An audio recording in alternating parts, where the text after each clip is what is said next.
So consider this. If being in or out of the box is something that's deeper than behavior, do you suppose the key to getting out of the box will be a behavior? I started to see what he was saying. No, I guess it wouldn't, I said, suddenly feeling hopeful that this thought would lead me to the answer. That's right, Bud said. One of the reasons you may be struggling to understand how you got out of the box is that you're trying to identify a behavior that got you out. But since the box itself is deeper than behavior, the way out of the box has to be deeper than behavior too. Almost any behavior can be done either in the box or out of the box, so no mere behavior can get you out. You're looking in the wrong place. In other words, Lou interjected, there's a fundamental problem with the question, what do I need to do to get out of the box? The problem is that anything I tell you to do can be done either in or out of the box. And if done in the box, that in-the-box behavior can't be the way to get out.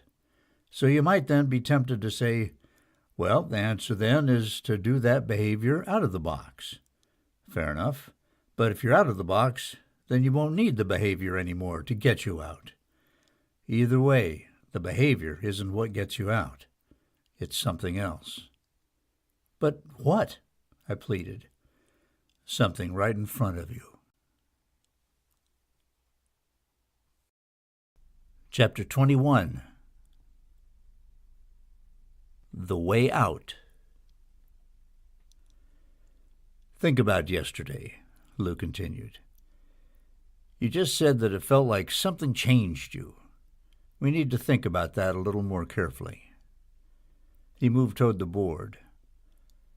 I want to talk about self-betrayal in the box for a moment, to make something clear that may not have been made explicit yet. The box is a metaphor for how I'm resisting others. By resisting, I mean that my self-betrayal isn't passive. In the box, I'm actively resisting what the humanity of others calls me to do for them. For example, he said, pointing to Bud's story on the board.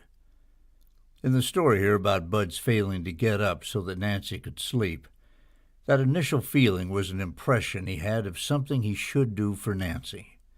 He betrayed himself when he resisted that sense of what he should do for her, and in resisting that sense, he began to focus on himself and see her as being undeserving of help.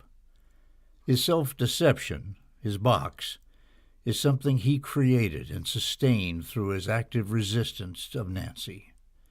This is why it's futile, as Bud was saying a few minutes ago, to try to get out of the box by focusing further on ourselves.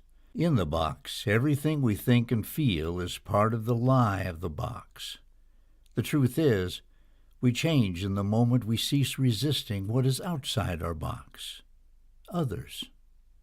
Does that make sense? Yeah, I think so. In the moment we cease resisting others, we're out of the box, liberated from self-justifying thoughts and feelings.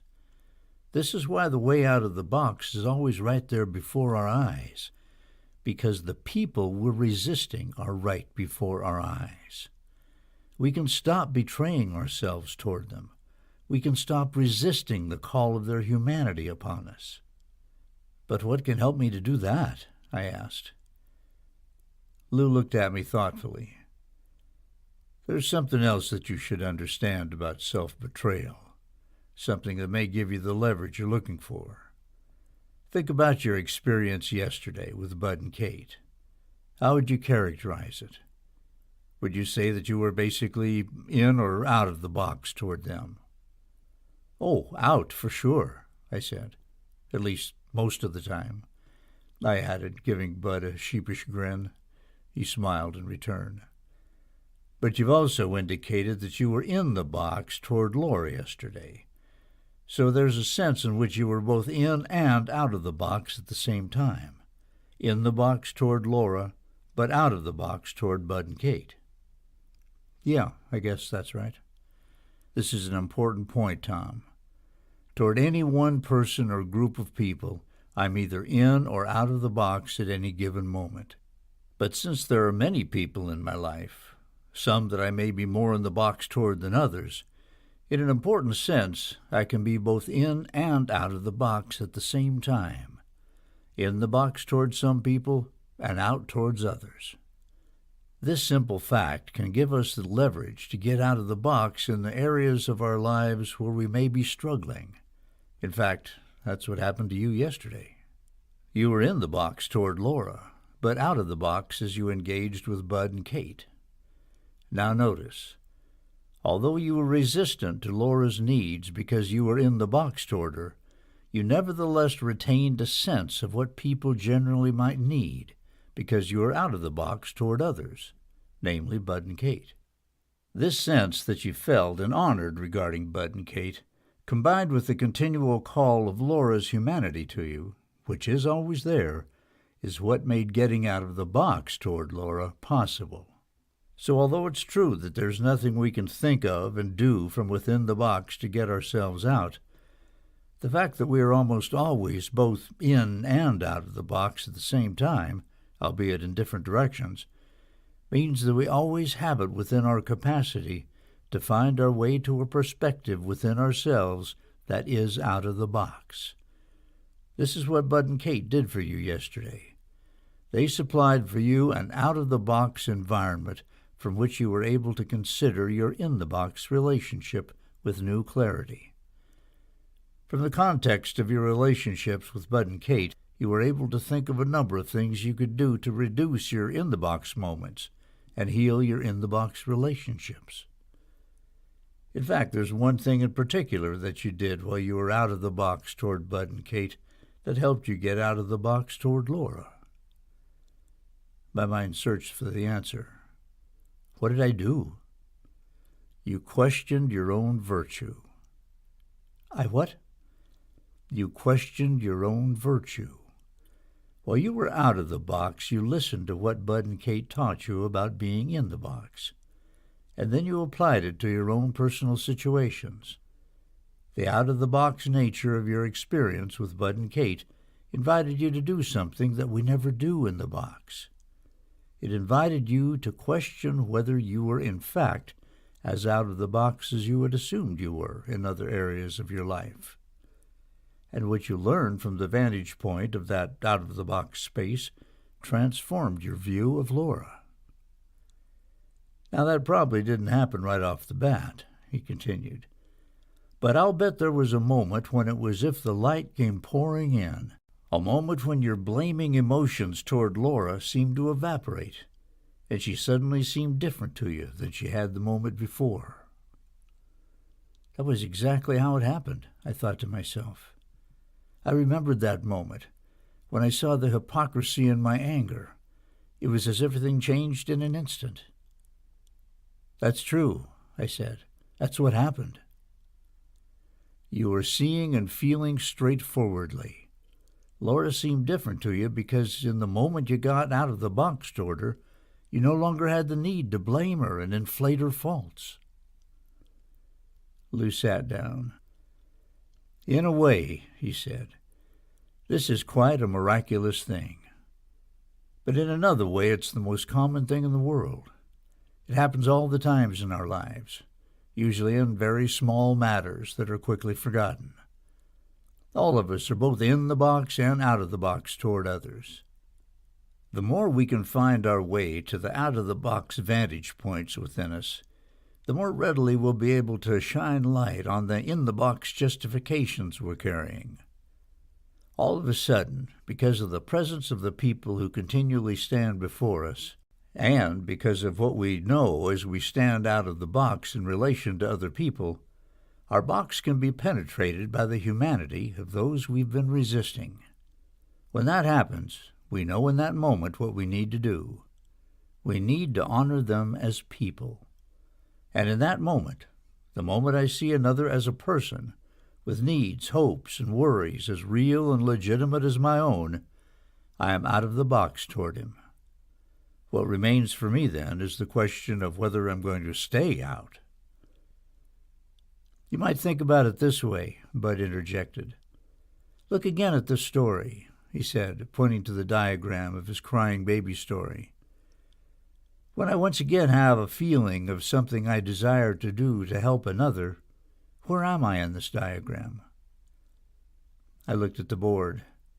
You're at the top again, back at the feeling. Exactly. I am back out of the box. I can now choose the other way. I can now choose to honor that sense rather than betray it. And that, Tom, acting on the sense or feeling that I've recovered of what I can do to help another, is the key to staying out of the box.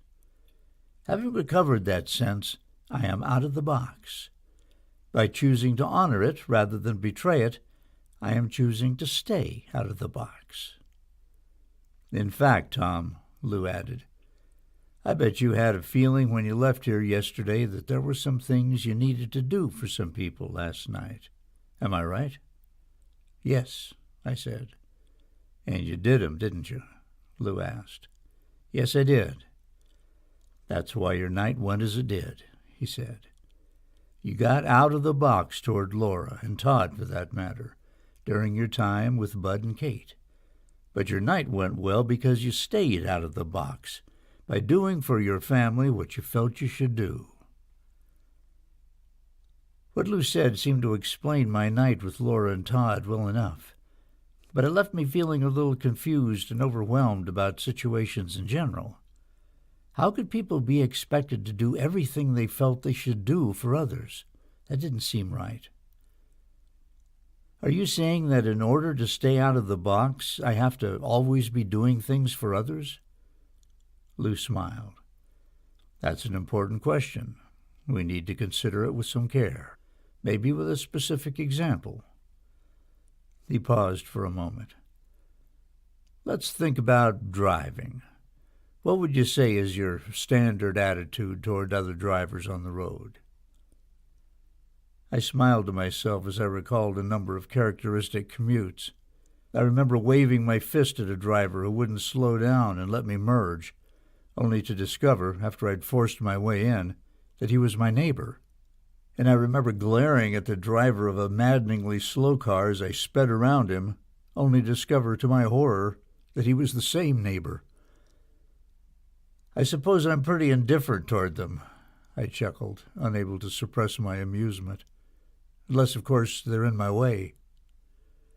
Sounds like we went to the same driving school, Lou quipped. But you know what? Occasionally I've had very different feelings toward other drivers. For example, it sometimes occurs to me that each of these people on the road is just as busy as I am, and just as wrapped up in his or her own life as I am in mine. And in these moments, when I get out of the box toward them, other drivers seem very different to me. In a way, I feel that I understand them and can relate to them, even though I know basically nothing about them. Yeah, I nodded. I've had that experience too. Good, so you know what I'm talking about. With that kind of experience in mind, let's consider your question. You're worried that in order to stay out of the box, you have to do everything that pops into your head to do for others. And that seems overwhelming, if not foolhardy. Am I right? Yeah, that's one way to put it. Well, said Lou, we need to consider whether being out of the box creates the overwhelming stream of obligations you're worried about. Let's consider the driving situation. First of all, think of the people in the cars far ahead and far behind me. Is my being out of the box likely to make much of a difference in my outward behavior toward them? No, I suppose not. How about toward drivers who are nearer to me? Would my being out of the box change my outward behavior toward them? Probably. Okay, how? What might I do differently? I thought of seeing my neighbor in my rearview mirror. You probably wouldn't cut people off as much. Good. What else? You'd probably drive more safely, more considerately. And who knows?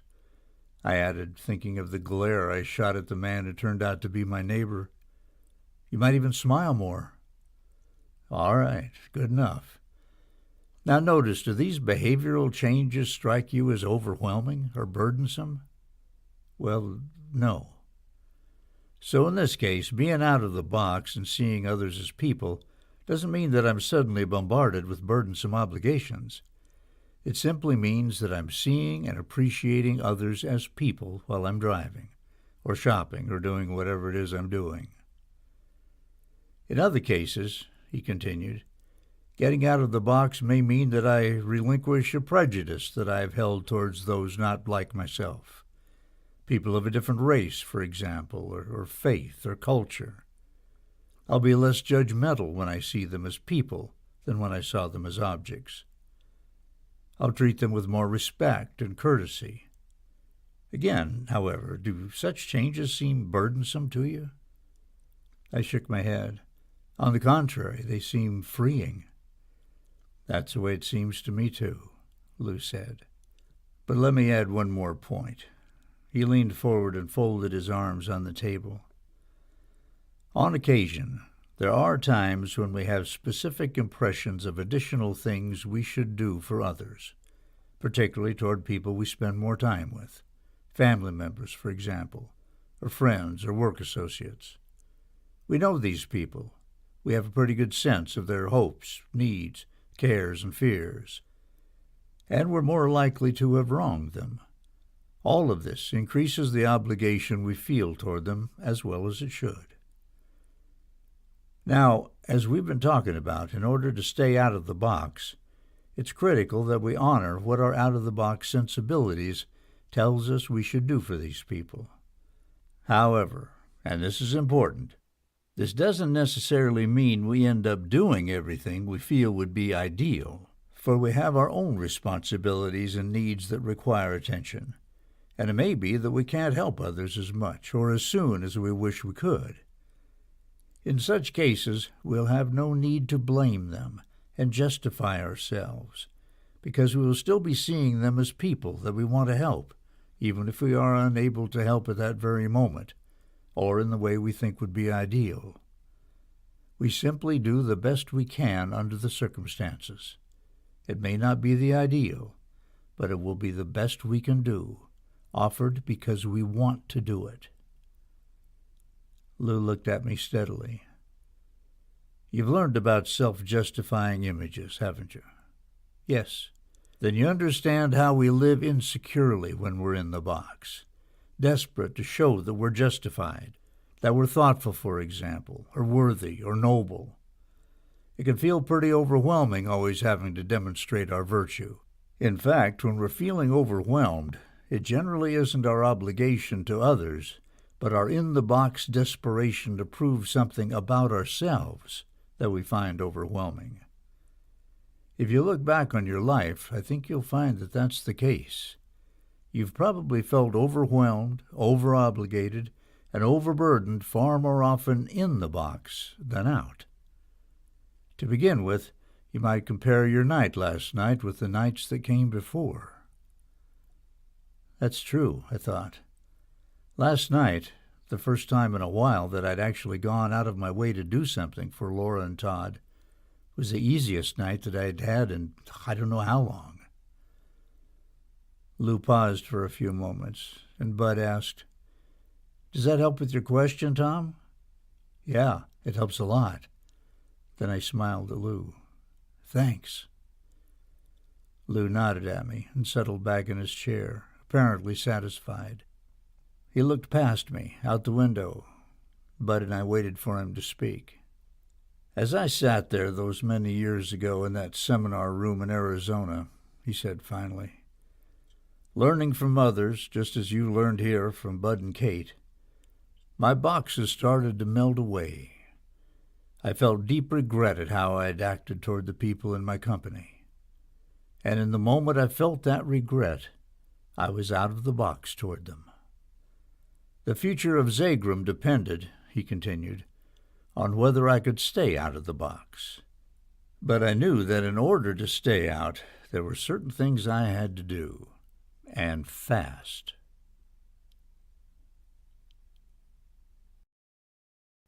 Chapter 22. Leadership Out of the Box. In order to see what I needed to do, Lou said, rising from his chair, You need to understand what the nature of my self-betrayal was." He began to pace the length of the table. There were many self-betrayals, I suppose, but I realized as I pondered the implications of what I'd learned in Arizona that I'd betrayed myself at work in one major way. And what we've discovered in the years since is that almost everyone at work betrays him or herself in the same foundational way. So everything we do here is designed to help our people avoid that self-betrayal and stay out of the box. Our success in that endeavor has been the key to our success in the marketplace. "So what is it?" I asked. "Well, let me ask you this," Lou said. "What is the purpose of our efforts at work?" "To achieve results together," I answered. Lou stopped. "Excellent," he said, apparently impressed. "Actually, Bud talked about that yesterday," I said, slightly sheepish. "Oh, did you already talk about the foundational workplace self-betrayal?" he asked, looking at Bud. "No, but we touched on how in the box we can't truly focus on results because we're so busy focusing on ourselves," Bud said, "but we didn't get specific about it." "Okay," Lou responded. "Well then, Tom, you've been with us for now, what, a month or so?" "Yes." "Tell me about how you came to join Zagram." I related to Lou and Bud my career highlights at Tetrix, my longtime admiration of Zagram, and the details of my interviewing process. "Tell me how you felt when you were offered the job." "Oh, I was ecstatic." "The day before you started, did you have good feelings about your soon-to-be co-workers?" Lou asked. "Sure," I answered. "I was excited to get started." "Did you feel that you wanted to be helpful to them?" "Yes, absolutely." "And as you thought about what you would do at Zagram and how you would be on the job, what was your vision?" "Well, I saw myself working hard and doing the best I could to help Zagram succeed," I answered. "Okay," Lou said. "So what you're saying is that before you started, you had a sense that you should do your best to help Zagram and the people who are part of it succeed, or, as you said earlier, achieve results." "Yes," I answered. Lou walked over to the board. "Is it okay with you, Bud?" he said, pointing toward the diagram of Bud's crying baby story. "If I change this a little?" "Absolutely. Please go ahead," Bud said. Lou edited the diagram and then turned to face me. At the top of the diagram, under Sense, Lou erased the words, "Get up and tend to David so Nancy can sleep," then wrote instead, "Do my best to help the company and the people within it achieve results."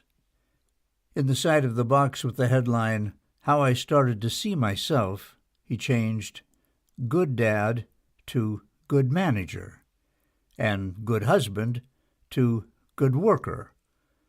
He changed the headline on the other side of the box from "How I Started to See Nancy" to "How I Started to See Coworkers," and changed the words "Lousy Mom" to "Lousy Managers," and "Lousy Wife" to "Lousy Workers." Then he turned to face me. "Notice, Tom," he said, "that when most people start a job, their feelings are similar to yours. They're grateful for the employment and the opportunity. They want to do their best for their company and for the people in it. But interview those same people a year later," he said, "and their feelings are usually very different. Their feelings toward many of their coworkers frequently resemble the feelings Bud had toward Nancy in the story he told. And you'll often find that people who formerly were committed, engaged, motivated, looking forward to working in a team and so on, now have problems in many of those areas. And who do you suppose they think caused those problems?" "Everyone else in the company," I answered. "The boss, coworkers, the people who report to them, even the company for that matter." "Yes, but now we know better," he said. "When we blame because of ourselves, not because of others." "But is that always the case?" I asked. "I mean, when I was at Tetrix, my boss was terrible. He created all kinds of trouble. And now I see why. He was deep in the box. He mistreated everyone in the division. Yes, Lou said. And as hard as we work at this at Zagram, you're going to run into people who mistreat you here as well. But look at this diagram, he said, pointing to the board. Is this worker blaming his co-workers because of what they've done to him, or whatever they might be? Or to put it another way, do we get in the box because other people are in their boxes? Is that what causes us to get into the box? No, I said. We get into the box through our own self-betrayals. I understand that. But I guess my question is, isn't it possible to blame someone without being in the box? Lou looked at me intently. Do you have a specific example that we could consider? Sure, I said. I'm still thinking about my old boss at Tetrix. I guess I've been blaming him for a long time. But my point is, he really is a jerk. He's a big problem. Lou sat down. Let's think about that, he said. Do you suppose it's possible to recognize how someone might be a big problem without being in the box and blaming him? Yeah, I guess so, I answered. Do you suppose I can even assign responsibility for something to someone because a particular person really did cause a problem, for example? Lou asked. It seems like you could, but it also seems like you and Bud and Kate have been saying that that's something that can't be done out of the box. Then we've been unclear, Lou replied. Being out of the box actually allows a person to be able to assign or assess responsibility with clarity, and the reason for that is because his vision is not clouded by the box. He is not, for example, assigning responsibility in order to escape responsibility himself. Because he isn't, his act of assigning responsibility doesn't feel personal or offensive. In fact, assigning responsibility in such a case is actually a way of helping someone. It's an entirely different thing, however, to excuse one's own role in a problem through the guise of holding another responsible. It's this latter act that we call blame, and blaming is precisely what we do instead of objectively assessing levels of responsibility whenever we're in the box. We blame others, not to help them, but to help ourselves. Which brings us back to your question, Tom. In your prior job, when you were thinking that your old boss was a real jerk, were you trying to help him? Or was this judgment of him really just a way of helping yourself? I suddenly felt entirely exposed, as if a lie were about to become public knowledge. Another way to ask that, Lou continued, would be to ask whether your blame-filled efforts with your old boss helped him to get any better. Probably not, I murmured. Probably, Lou asked. I didn't know what to say. The truth was, there was no out-of-the-box purpose for my blame. I knew that. I'd been in the box toward Chuck for years. My question to Lou was just a way for me to feel justified in my blame. But my need for justification exposed my self-betrayal. Lou had brought me face to face with my lie. Bud spoke up. I know what you're thinking about, Tom. You've had the misfortune of working with someone who was often in the box, and it was a tough experience. In that kind of situation, it's quite easy to get in the box because the justification is so easy. The other guy's a jerk. But remember, once I get in the box in response, I actually need the other guy to keep being a jerk so that I'll remain justified in blaming him for being a jerk. And I don't need to do anything more than just get into the box toward him and to keep inviting him to be that way.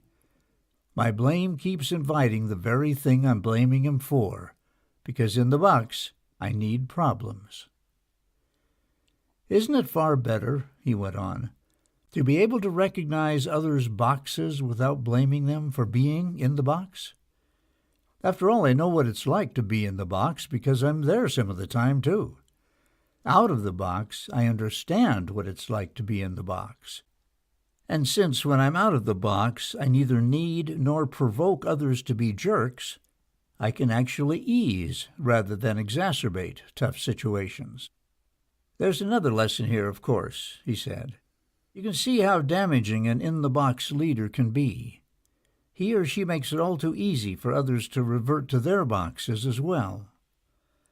The lesson, then, is that you need to be a different kind of leader. That's your obligation as a leader.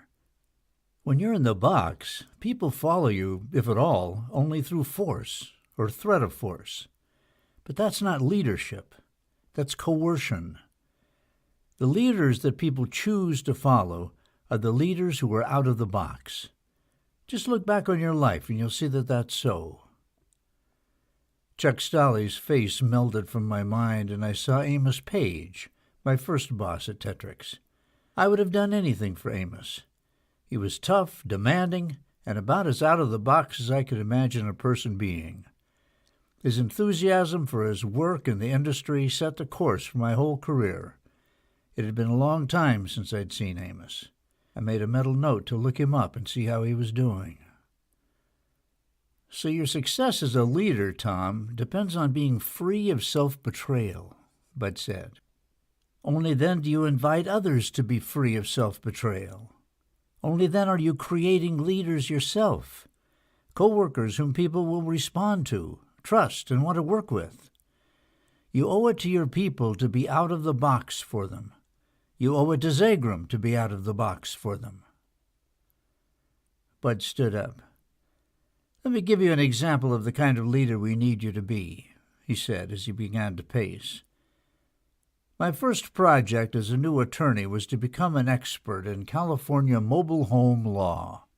The results of my research would be crucial to one of the firm's largest clients because that client's expansion plans required the acquisition of large areas of land then occupied by mobile home parks. My supervising attorney on the project was a fourth-year attorney named Anita Carlo. As a fourth year, she was 3 years away from partnership consideration. First-year attorneys can afford a few mistakes, but fourth-year attorneys don't have that luxury. By then, they're supposed to be seasoned, trustworthy, and competent. Any mistakes at that point in one's law firm life generally count as heavy negatives when it's time for the partnership vote. Well, I threw myself into the project. Over a period of a week or so, I probably became the world's foremost expert on California mobile home law. Yippee, right? I laid everything out in a hefty memo. Anita and the lead partner on the project were happy because the result turned out to be good for our client. Everything was good. I was a hero.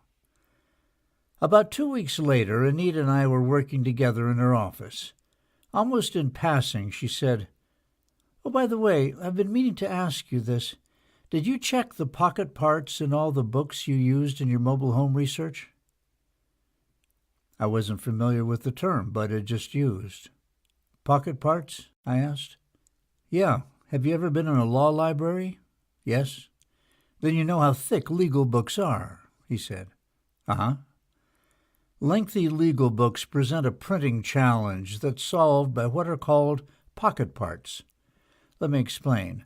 Legal books are in constant need of revision to reflect the latest developments in the law. In order to avoid frequent reprints of very expensive books, most legal reference books include a pocket in the back where monthly updates are stored. So Anita was wondering whether you had checked the most up-to-date versions of the law when you made your analysis, I said. Exactly. And when she asked the question, I wanted to run and hide, because in my exuberance I had never thought to check the pockets. We ran up to the law firm's law library and began pulling all the books I'd used, and guess what? The law had changed, not just in a marginal way, but in a way that changed everything. I had the client running headlong into a public relations and legal nightmare. "You're kidding," I said. "Afraid not." Anita and I went back down to her office to give the bad news to Jerry, the lead partner on the project. He was located in a different city, so we had to call him. "Now think about it, Tom," he said. "If you were Anita Carlo, under scrutiny for partnership, what would you have told Jerry?" Oh, that this first-year guy messed up or something like that, I said. I would have found some way to make sure that he knew it wasn't my fault. Me too. But that's not what she did. She said, "Jerry, you remember that expansion analysis? Well, I made a mistake on it. It turns out that the law has just recently changed, and I missed it. Our expansion strategy is wrong." I was dumbfounded listening to her. I was the one who'd messed up, not Anita. But she, with so much at stake, was taking responsibility for the error. Not even one comment in her conversation pointed to me. "What do you mean you made a mistake?" I asked her after she hung up. "I was the one who didn't check the pocket parts." This was her response. "It's true, you should have checked them, but I'm your first supervisor, and a number of times during the process I thought that I should remind you to check the pockets, but I never got around to asking until today. If I had asked when I felt I should have, none of this would have ever happened. So you made a mistake, yes, but so did I." "Now think about it," Bud continued. "Could Anita have blamed me? Absolutely. And she would have been justified in blaming me, wouldn't she?" Bud asked. "Because after all, I really did make a mistake. I was blameworthy." "Yeah, I guess that's right," I said. "But notice," Bud said with feeling, "she didn't need to blame me, even though I made a mistake, because she herself wasn't in the box. Out of the box, she had no need for justification." Bud paused for a moment and sat back down. "And here's the interesting thing. Do you suppose that by claiming responsibility for her mistake, Anita made me feel less or more responsible for my own?" "Oh, more," I said. "That's right," Bud agreed. 100 times more. By refusing to look for justification for her relatively little mistake, she invited me to take responsibility for my own major one. From that moment on, I would have gone through a brick wall for Anita Carlo. "But think how different it would have been," he said, "if she had blamed me. How do you suppose I would have reacted had Anita blamed me when she talked to Jerry?" "Well, I don't know what you might have done exactly, but you probably would have started to find some weaknesses in her that made her hard to work for one thing." "Exactly. Both Anita and I would have been focused on ourselves instead of what we needed to focus on at that point more than ever, the result for the client." "And that," Lou said, joining back in, "is exactly what I realized my problem was as I sat in Arizona learning this material. I had failed, in all kinds of ways, to do my best to help Zagram and its employees to achieve results. In other words," he said, pointing to the board, "I'd betrayed my sense of what I needed to do for others in the venture. And in doing that, I buried myself in the box. I wasn't focused on results at all. I was just focused on myself. And as a result of that self-betrayal, I blamed others for everything. That picture there," he said, pointing again at the diagram, "that was me. I saw everyone in the company as problems, and I saw myself as the victim of their incompetence." But in that moment of realization, a moment that one would expect would be dark and depressing, in that moment I felt the first happiness and hope about my company that I had had in months. Still very unsure of where this would end up, I had an overwhelming feeling of something, a first thing that I needed to do, something that I had to do if I was to move forward out of the box. I had to go see Kate.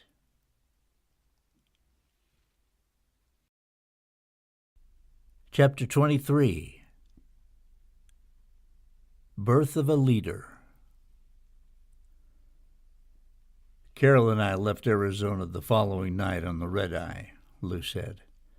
We'd planned to spend a few days of R&R in San Diego before going home, but our plans had all changed.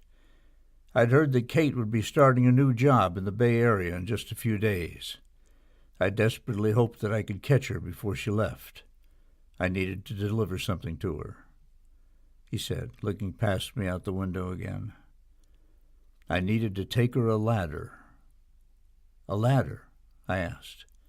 Yes, a ladder. One of the last things I did to Kate before she left, he recalled, was demand that a ladder be removed from her sales area. Her department had decided to use the ladder as a visual aid in promoting some sales goals. I thought it was a stupid idea, and I told her so when she asked me about it. But they went ahead and did it anyway. Later that night, I told the custodial staff to remove the ladder from the premises. 3 days later, she and the other 4 members of the March Meltdown group gave me their 2 months' notice. I had them removed by our security staff within an hour. Didn't even allow them to go back into their offices alone. Anyone who turned on me like that can't be trusted, I told myself. That was the last time I had seen or spoken with Kate. I can't explain it, but I just knew that I needed to take her a ladder. It was a symbol of so much, and so I did. Carol and I arrived back at JFK at about 6 a.m. on Sunday. I had the limo driver drop Carol off at home and then take me by the office, where I rummaged through a half dozen or so supply closets before I found a ladder. We tied it to the top of the car and headed up to Kate's place in Litchfield. It was about 9:30 or so when I rang her doorbell. The ladder laid across my back. The door opened and I saw Kate, her eyes in wide surprise at the sight of me. "Now, before you say anything, Kate," I said, "I have something I've got to say, even though I don't know how I can even begin to say it. First of all, I'm sorry for just barging in on you on a Sunday morning, but it just couldn't wait. All of a sudden, Kate just busted up laughing. "Sorry, Lou," she said, doubled over against the door jamb. "I know you must have something serious to say or you wouldn't be here, but the sight of you hunched over with that ladder is just too much to take. Here, let me help you put it down." "Yeah, about the ladder," I said. "That's as good a place to start as any. I never should have done what I did. I don't know why I did it, to be honest. I shouldn't even have cared."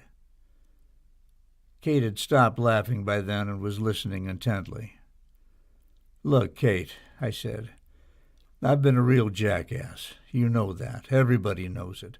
But I didn't know it until 2 days ago, or I couldn't see it anyway. But I can sure see it now. And the sight of what I've done to the people I care about most in my life terrifies me. And that includes you." She just stood there, listening. I couldn't tell what she was thinking. "I know you've got something really good lined up," I continued, "and I'd never expect you to come back to Zagram, not after the way I've been. But I'm here to plead with you. There's something I've got to talk to you about, and then, if you want me to, I'll leave and never bother you again. But I see what I've done to mess all this up for everybody, and I think I have an idea of how to put it back together. I've got to talk to you." She stepped back from the door. "Okay," she said. "I'll listen." Over the next 3 hours, I tried my best to share with her what I'd learned about the box and everything else over the prior couple days. "I think I botched it pretty badly," Lou said, looking at me with a smile. But it wasn't so important what I said. She could tell, whatever it was I was talking about, that I meant it. Finally, she said, "Okay, Lou, but I have a question. If I were to come back, how would I know that this isn't just some temporary change? Why should I take the chance?" I think my shoulders hunched a bit. I didn't know what to say. "That's a good question," I said finally. "I wish I could tell you not to worry. But I know myself better than that, and so do you. That's one of the things I wanted to talk to you about. I need your help." I explained to her a rudimentary plan. Two things need to happen, I told her. First, we need to institute a process in our company where we help people to see how they're in the box and are therefore not focusing on results. Second, and this is the key, especially for me personally, we need to institute a system of focusing on results that keeps us out of the box much more than we have been. A way of thinking, a way of measuring, a way of reporting, a way of working. For once we're out of the box, I told her, there are a lot of things we can do to help keep us out while going forward. We need to institute such a system at Zagram. Do you have some ideas about that? She asked. Yes, a few, but I need your help, Kate, I said. Together we could figure out the best way to do it. No one I know would be able to do it as well as you could. She sat there and thought. I'm not sure, she said slowly. I'm going to have to think about it. Can I call you? Absolutely. I'll be waiting by the phone. Chapter 24. Another Chance. As you can gather, Lou said, she called. I was given a second chance. And the Zagram you've been admiring over these many years has been the result of that second chance. We made a lot of mistakes as we got restarted together.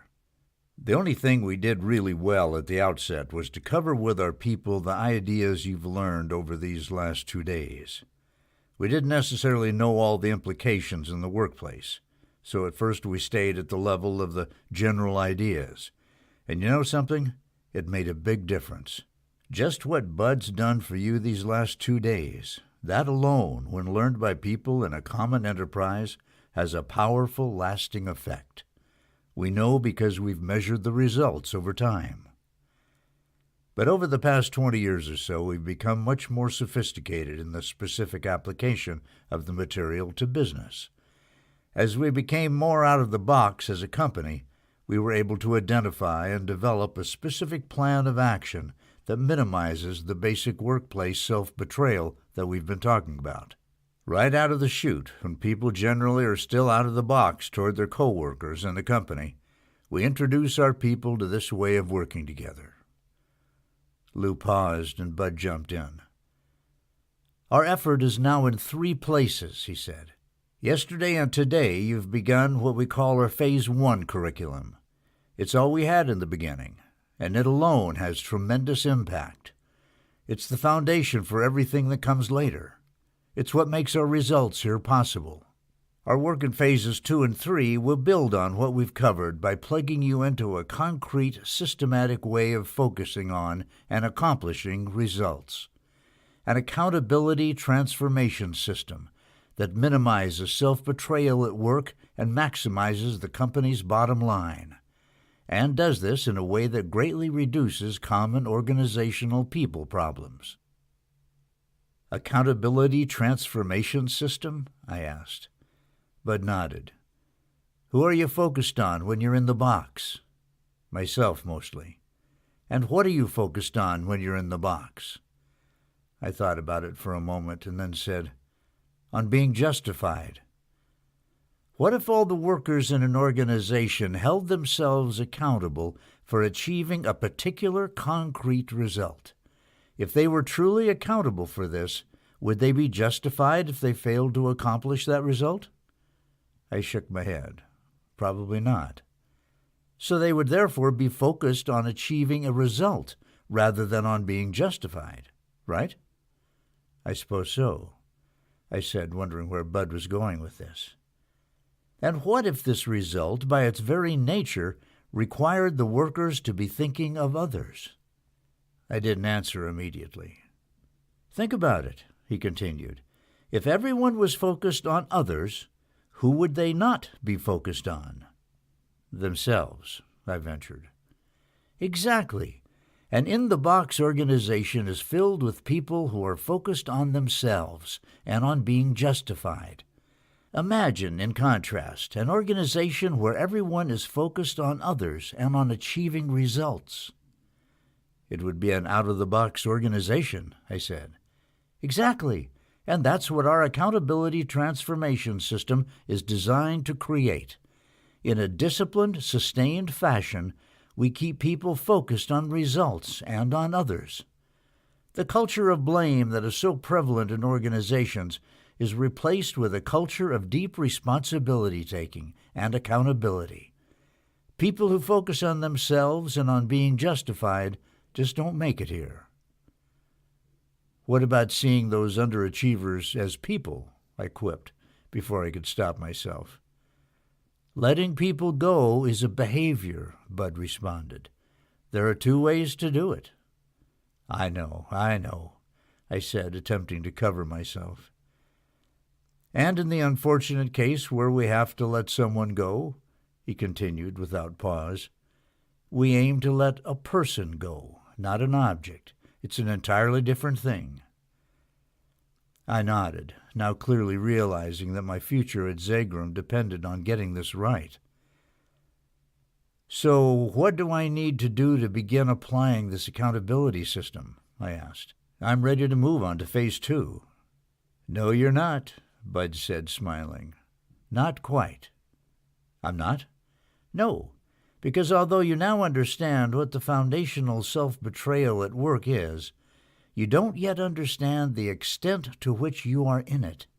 You don't yet understand the extent to which you've been failing to focus on results. I felt my face begin to slacken again, and I realized in that moment that I hadn't felt that defensive sensation since the previous morning. The thought seemed to rescue me, and I returned again to openness. But you're no different from anyone else on that score, Bud said with a warm smile. You'll see it soon enough.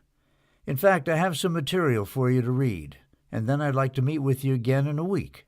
We'll need about an hour. Okay, I look forward to it, I said. And then the labor will begin, Bud added.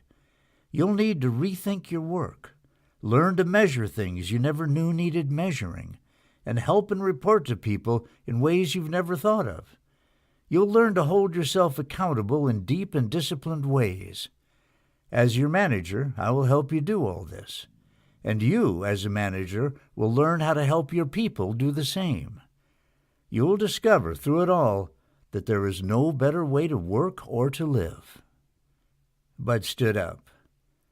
All of this together makes Zagrum what it is, Tom. We're glad you're a part of it.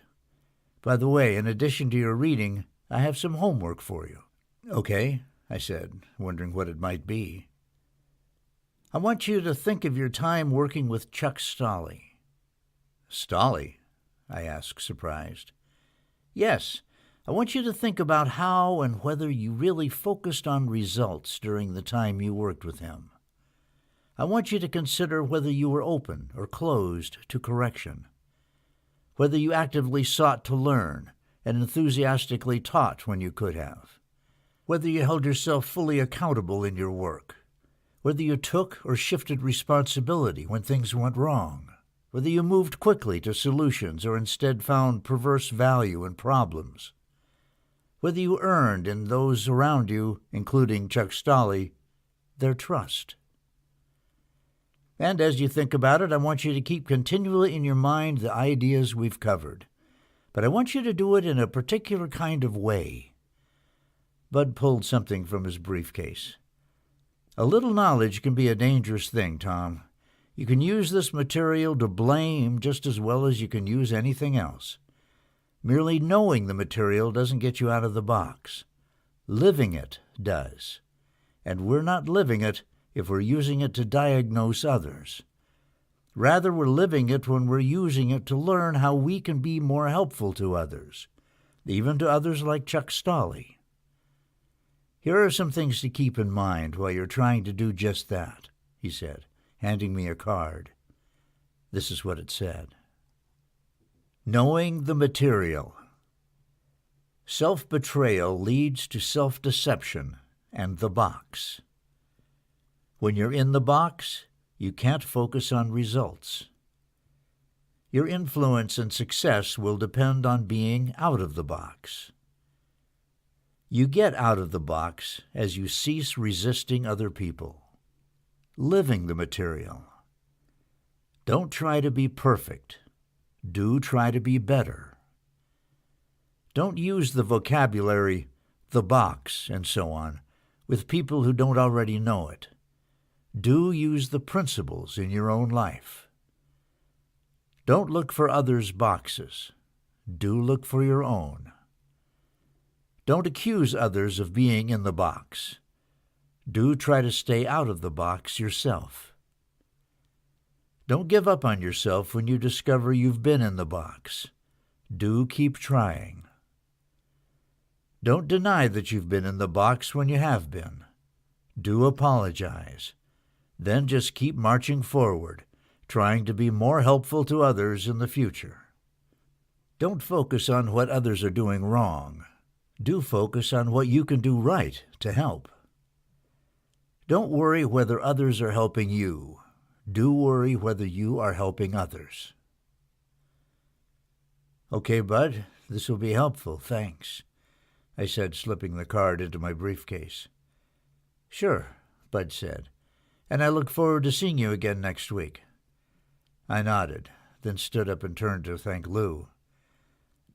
Before you go, Tom, said Lou, I'd like to share one last thing with you. Please, I said. My boy, Corey, do you remember him? Yeah.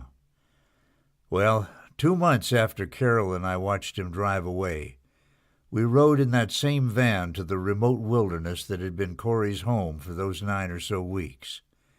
We were going to meet him, to live with him a few days, and then bring him home. I don't think I've ever been so nervous. I had written him frequently in the weeks he was gone. The program leaders delivered keys to the kids every Tuesday. I had poured out my soul to him in those letters, and slowly, like a young foal taking his first uncertain steps into a stream, he began to open himself to me. I discovered through those letters a boy I never knew I had. He was full of questions and insights. I marveled at the depth and feeling within his heart. But most especially, there was a peace singing through his prose that had the effect of calming the heart of a father who feared that he'd driven away a son. Every letter sent and every letter received was a source of healing. As we covered the last few miles to the rendezvous point, I was overcome with thought of what almost was, a bitterly divided father and son who had risked never knowing each other, at the brink of war, a war whose effects might have been felt for generations. We were saved by a miracle. Driving around the last dusty hill, I saw about 1/4 of a mile away the dirtiest, scraggliest-looking group of kids that I'd ever seen. Clothes worn and torn, stringy beards, hair 2 months past due for clippers. But as we neared them, out of that pack flew a lone boy, a boy whose now lean figure I yet recognized through the dirt and grime. "Stop the car! Stop the car!" I yelled at the driver, and out I darted to meet my son. He reached me in an instant and leaped into my arms, tears streaming down his dusty face. Through the sobs I heard, "I'll never let you down again, Dad. I'll never let you down again." Lou stopped, choking back the memory of the moment. That he should feel that for me, he continued more slowly, the one who had let him down, melted my heart. "And I won't let you down again either, son," I said. Lou paused, separating himself from his memory. Then he rose from his chair and looked at me with his kindly eyes.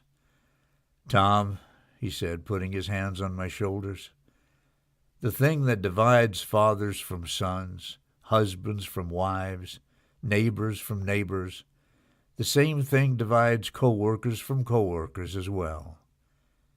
Companies fail for the same reasons families do. And why should we be surprised to discover that it's so? For those co-workers I'm resisting are themselves fathers, mothers, sons, daughters, brothers, sisters. A family, a company. Both are organizations of people.